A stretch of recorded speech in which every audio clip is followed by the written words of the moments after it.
Well, it's fantastic news, and I'm really, really pleased for the staff because they've worked so hard over the last few years to actually achieve good standards in terms of quality and safety. So it is really good news, and it's good for the community as well because it's important that they can have a hospital which actually provides good services, and they can be assured of that.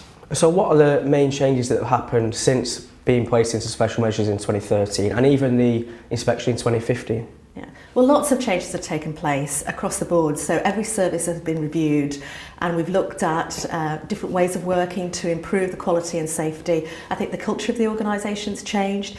We're now saying to staff, you must actually identify where improvements need to take place. You need to work with us to make those changes. And it is engaging the staff in that process. They're key to the improvements. They know what they need to do to make things better. So it's engaging them and also engaging the community. I go out and about talking to patients all the time about the care they've received. And really that's important to gain a view from their perspective of what we can do better or what has been working well. So I think it's a combination of things, but it's really important that we as senior leaders support staff in that change process. And by working together, we've achieved a good outcome. And so, having read the report, what aspects sort of pleased you the most? I think it's the culture of the organisation, how's that changed, the dedication of the staff, how caring and compassionate they are. And really, they've identified a number of really good practice areas and have highlighted those. So I think I'm really pleased across the board. Of course, there is still some challenges, but if I look at the report, those are similar challenges to other organisations with regards to recruitment of staff and so forth. So I'm really pleased overall. Yeah, as you mentioned, there was some areas highlighted for sort of improvement. Are the plans in place to act on that? Absolutely. We've been working on those for some time now, and the report acknowledged those, but they're saying that some of the work we're doing is not quite embedded yet.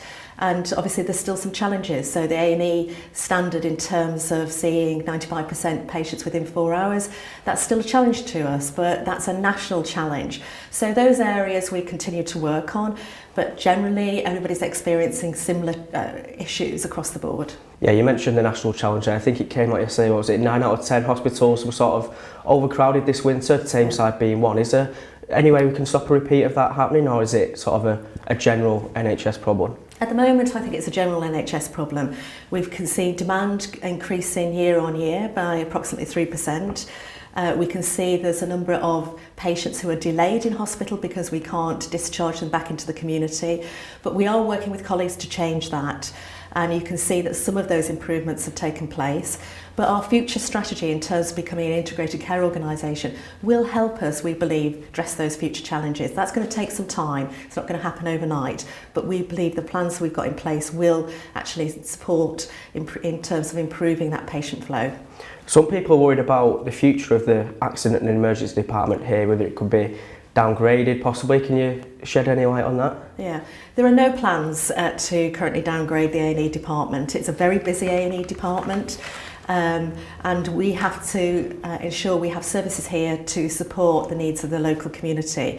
So they will have an accident and emergency department here at Tameside. So back to the report, obviously mostly positive for the hospital, but as you said in your statement yesterday, it's sort of the journey's not over yet.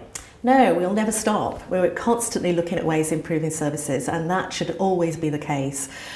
We want to achieve outstanding status next time around, and I'm confident we can achieve that. So it is a constant improvement journey, and the staff are constantly identifying where we can make improvements, and we had to support them to achieve that objective.